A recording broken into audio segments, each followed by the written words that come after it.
Jadi dalam perkembangan usaha dengan berpikiran menyiapkan investasi di hari tua, dengan berpikiran menyiapkan harta untuk anak, maka saya terus membeli aset.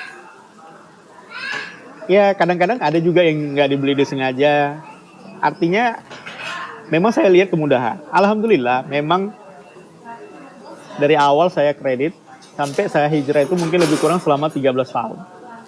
Dan prosesnya itu saya tidak pernah mengalami masalah. Mungkin saya salah satu mungkin nasabah yang baik. Bahkan saking baiknya saya nggak pernah tanya bunganya berapa, ininya berapa. Dan kredit saya sangat terus berkembang. Ya, tambahan lagi beli mobil, beli rumah-rumah yang notabene-nya akhirnya hampir mungkin sekitar lebih kurang 10 pintu. Dan total kredit saya itu sekitar 9 miliar. Ya. Dan alhamdulillahnya tetap. Sebelum hijrah pun, saya memang dalam hal membayar, itu memang kita tidak ngalamin kendala. Jadi usaha kita masih artinya usaha kita masih mampu memenuhi.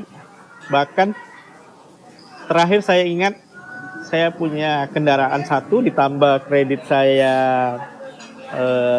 untuk pembayaran rumah itu semua, itu per bulannya 160 juta. Itulah prosesnya. Tapi di balik semua proses ini, yang terakhir sekali saya mulai beli satu aset yang agak besar, yang dipersiapkan untuk hari tua, yang kita akan insya Allah kita niatkan disitulah kita akan tinggal dan kita akan lebih kurang menyiapkan rumah hari tua kita. Pada saat itu kita sudah mulai galau karena ini kan kita mulai galau dalam arti bukan masalah ininya, kita nggak tahu nih, kita mulai pikir ini riba atau enggak. Apalagi ditambah sosial media yang membahas riba ini benar-benar cukup luar biasa. Facebook ini, alhamdulillah kita selalu diskusi dengan istri, ya, kita bahas masalah riba. Dan istri sangat juga cukup galau. Dan yang hidayah yang mungkin salah satu yang paling baik, ya saya dapat istri yang cukup sangat mendukung, mungkin jauh lebih baik dari saya, ya, mendukung semuanya, yang dimana notabene-nya bukan materi, yang penting ketenangan. Jadi ketika kita beli rumah yang kita persiapkan, kita jalan, terus kita bahas, terus kita tanya beberapa ustadz, ditambah saya dikasih mungkin sedikit sentilan-sentilan oleh Allah. Contoh, saya ada karyawan, alhamdulillah karyawan saya lebih dari 60 orang sekarang. Ada salah satu karyawan yang datang, yang dia punya sepeda motor kredit, terus dia mendatangin saya, dia bilang, "Pak, saya ini udah ikut kajian. Terus saya dengar sekarang ternyata saya kredit ini riba." Lalu dia minta pendapat saya, apa yang harus saya lakukan? Saya juga berpikir, saya tahu gajinya itu saya yang bayar. Berapa sih penghasilannya? Saya pikir ini orang sudah bayar DP, sudah bayar sekian lama. Terus dia berpikir, apakah saya pulangkan aja sepeda motornya? Pada saat itu, saya minta waktu 3 hari. Saya berpikir, terus saya putuskan, ikutilah kata hatimu. Dan ternyata dia pulangkan. Itu salah satu yang terus berbicara di hati saya. Ada orang yang punya keberanian seperti itu. Terus kita lihat lagi, kita lihat ada yang kita merasa ada yang salah. Artinya mungkin kita memang tidak terima musibah yang seperti ini, tapi kita yakin kok ada yang tidak enak dalam kehidupan kita.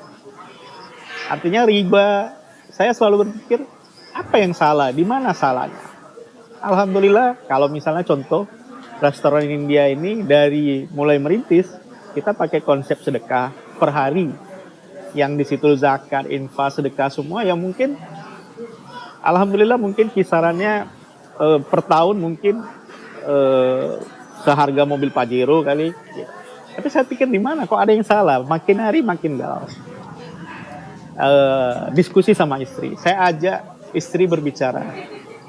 Saya ajak juga anak berdiskusi. Jadi saya mulai bersiap. Kalaulah kita akan bersiap meninggalkan Hijrah, ada konsekuensi yang akan kita terima.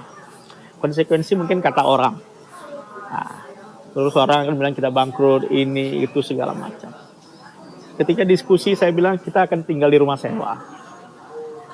Dan alhamdulillah mungkin anak-anak saya yang nomor 1 ini juga membuat inspirasi untuk saya.